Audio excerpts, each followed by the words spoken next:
என் குருவுக்கு சமர்ப்பணம். அவர் இல்லாவிடில் தொலைந்திருப்பேன்.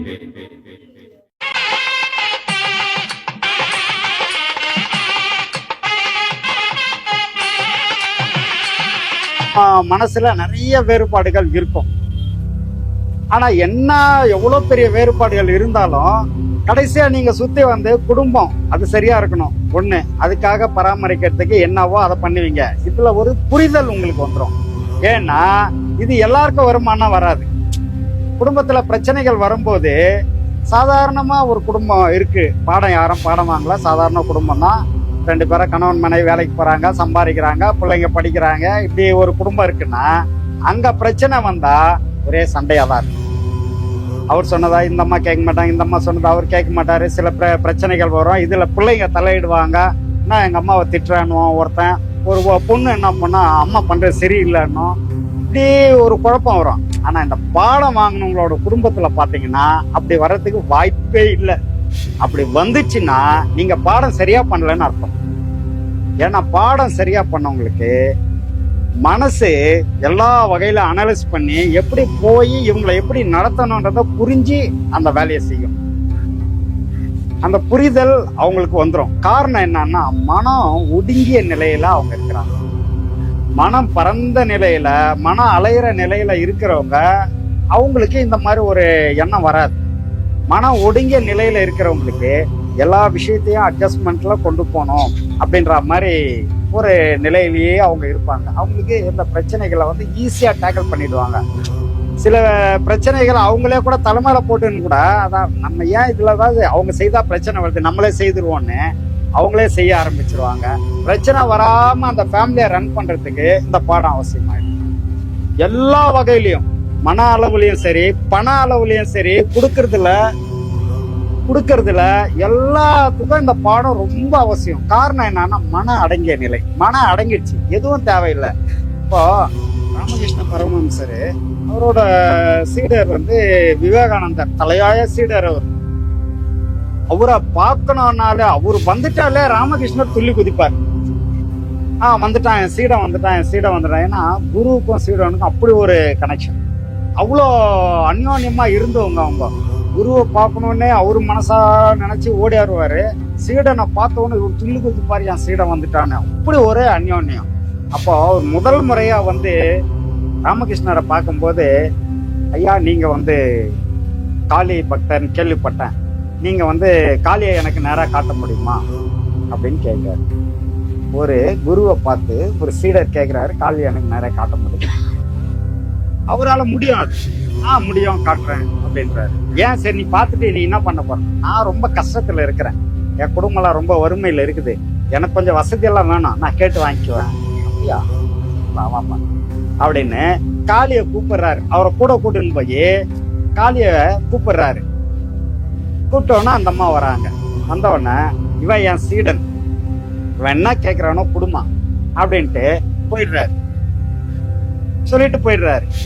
இவர் பார்த்த உடனே வாயடைச்சு போய் எதையும் கேட்கல. அந்த அம்மா வந்து நிக்கிறாங்க, ரொம்ப நேரம் நிக்கிறாங்க. காளி நின்றுட்டு அவங்க காட்சி கொடுக்குறாங்க. அதுக்கப்புறம் போயிடுறாங்க. அப்புறம் இவரே வெளியே வராரு. என்னப்பா வாங்கிட்டியா, கொடுத்தாங்களா? இல்ல. ஏன்? நான் கேட்கல.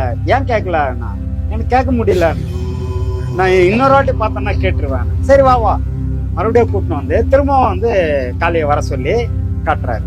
அப்போ கேளுப்பா, கேளு நீ ஒரு பக்கத்துல நின்று கேளுன்றாரு. இவரு எங்க கேட்டாரு? கேட்கல. காரணம் என்னன்னா காளிய கடவுளை பார்த்ததுக்கு அப்புறம் கேட்க வேண்டியது என்ன இருக்காங்க? ஒன்னும் கிடையாது. பார்க்க வேண்டியதே பெரிய விஷயம். அதுக்கு இணையானது எதுவுமே இல்லை. அப்படிப்பட்டதே உனக்கு கிடைச்சிருச்சு. அந்த தரிசனம் கிடைச்சது அது சாதாரண விஷயம் இல்ல. காளி தரிசனம்ன்றது சாதாரண விஷயம் இல்ல. அதுக்கு இணையா கேட்கக்கூடிய அளவுக்கு வேற எதுவும் உலகத்துல இல்லை. அதனால அவர் கேட்கல. இந்த விஷயம் அவருக்கு அப்ப புரியல. அவர் வெளியே வந்ததுக்கு அப்புறம் அவர் குரு சொல்றாரு, ஏன்பா நீ கேட்கல அப்படின்னா, எனக்கு கேட்க தோணல. காரணம் என்ன சொல்லுப்பா அப்படின்னா, எனக்கு தெரியல, எனக்கு கேட்க தோணல, நான் கேட்கல அப்படின்ட்டார். அப்போ அவரோட குரு சொல்றாரு, ஏன் காரணம் என்னன்னா, இதுக்கப்புறம் கேட்கறதுக்கு ஒண்ணுமே இல்லை, அதனால நீ கேட்கல. உனக்கு வேண்டிய அனைத்தும் அந்த அம்மாவை பார்த்த உடனே முடிஞ்சிச்சு.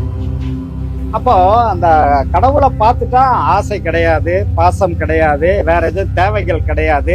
அந்த நிலை கடவுளை பார்த்துட்டான்.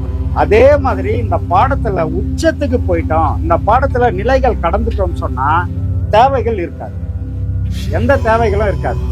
அவசியம் இல்லை, தேவைகள் அவசியமே கிடையாது. தேவைகள்னு ஒண்ணும் கிடையாதுமா, யாருக்கு தனியா கிடையாது. எல்லாருமே இந்த உலகத்துக்கு என்ன தேவைன்னு தான் நினைப்பாங்க. ஒரு நிலைக்கு அப்புறம் இந்த உலகத்துக்கு என்ன தேவை, இந்த மக்களுக்கு என்ன தேவை, ஒவ்வொரு மகான்களையும் நீங்க எடுத்து பார்த்துட்டீங்கன்னா வள்ளலாருக்கு ஞானம் கிடைச்சு. வள்ளலார் ஜோதி வடிவா ஆனார். அவருக்கு தேவையான எல்லா ஆற்றலையும் இறைவன் கொடுத்துட்டான். இறைவன் அவருக்குள்ள எல்லாம் கொடுத்துட்டான். ஒன்னு அழுது நிற்கிறாரு உட்காந்து. மறுபடியும் கடவுளை, ராமலிங்கம் உனக்கு தேவையான எல்லா சக்தியும் கொடுத்துட்டேன், எங்கிட்ட என்ன இருக்கோ அத்தனையும் இப்ப உங்ககிட்டவும் இருக்கு, நீ நினைச்ச நான் என்ன பண்ண அது நீயும் பண்ணலாம், இப்ப ஏன்டா அழுகுற அப்படின்னா, எனக்கு மட்டும் தானே கொடுத்த, இந்த உலகத்துல இவ்வளோ பேர் இருக்காங்களே அவங்களுக்கும் கொடுன்ன, அவங்களுக்கும் கொடுன்னாரு. இதுதான் ஞானிகளோட வேலை. எனக்கு மட்டும்ன்றது சாதாரண மனிதன், எல்லாருக்கும் வேணும்ன்றதுதான் மகான்களின் மகான்களோட மனம். அப்போ எல்லாருக்கும் தனக்கு கிடைச்சா போதும்னு நினைக்கிற நிலை இதுல கிடையாது.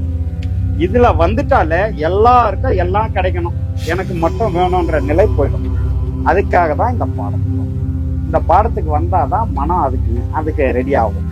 மனசு ரெடி ஆயிடுச்சு, மனம் அந்த நிலைக்கு வந்துடுச்சுன்னு சொன்னா தேவைகள் இருக்காது.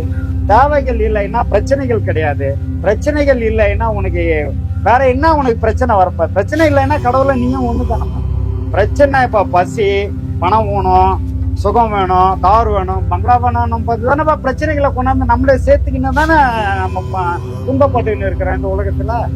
இப்ப இது எதுவுமே தேவையில்லை அப்படின்ற நிலைக்கு வரும்போது உனக்கு துன்பம் எங்கிருந்து வரும்? இன்பமே வரும், துன்பமே இங்க வராது. தேவை இல்லை அப்படின்னும் போது இருக்கிறதெல்லாம் பொதுவாய் போனால் எடுக்கிற நோக்கம் இருக்காது. ஒரு பாட்டு இருக்கு இல்லையா, அது மாதிரி எல்லா விஷயத்தையும் பொதுவா பார்க்கக்கூடிய மனசு இதுல வரும். அதுக்குதான் இந்த பாடம் அவசியம். எப்படி இதுல வரும் அப்படின்னா மனம் அடங்கும். மனம் அடங்கிறதுக்கு இந்த பாடம். இப்போ மனம் அடங்கிடுச்சு, இருக்கிறதெல்லாம் பொதுவா நம்ம பாக்குறோம், அந்த நிலைக்கு வந்துடுறோம். அப்ப குடும்பம்லாம் என்ன ஆகுறது அப்படின்னா, குடும்பத்தை யாரும் விட்டுன்னு சொல்லல, எந்த மகானும் சொல்லல. எல்லா மகான்களும் குடும்பத்தோட இருந்தாங்க, குடும்பத்திலேயே இருந்தாங்க, குடும்பத்துல இருந்தே ஞானத்துக்கு வந்தாங்க. அப்படி இந்த பாடத்துல வர்றவங்க குடும்பத்துக்கு தேவையான எல்லா நேரத்தையும் செலவு பண்ணுங்க. இதுக்காக 1 மணி நேரம் உங்களுக்காக செலவு பண்ணுங்க. 24 மணி நேரத்துல 8 மணி நேரம் தூக்கம்ட்டான், 8 மணி நேரம் வேலை, 8 மணி நேரம் ஓய்வு. அப்ப அந்த ஓய்வு டைம் 8 மணி நேரம் இருக்கு பாருங்க, அதுல 1 மணி நேரம் உங்களுக்காக செலவு பண்ணுங்க. ஏன்னா நீங்க குடும்பத்துக்காக உழைக்கிறீங்க, அதுல உங்களுக்காகன்னு தனிப்படை. இப்போ எப்பவுமே பெற்றவங்க அம்மா அப்பா இருக்காங்க, முதல்ல பிள்ளைங்க சாப்பிட்டாங்களா, சாப்பாடு கம்மியா இருந்தா கூட பிள்ளைங்களுக்கு முதல்ல போட்டுருவாங்க, மிச்சம் இருந்தா சாப்பிடுவாங்க, இல்லைன்னா பட்னியா கூட படுத்துக்குவாங்க.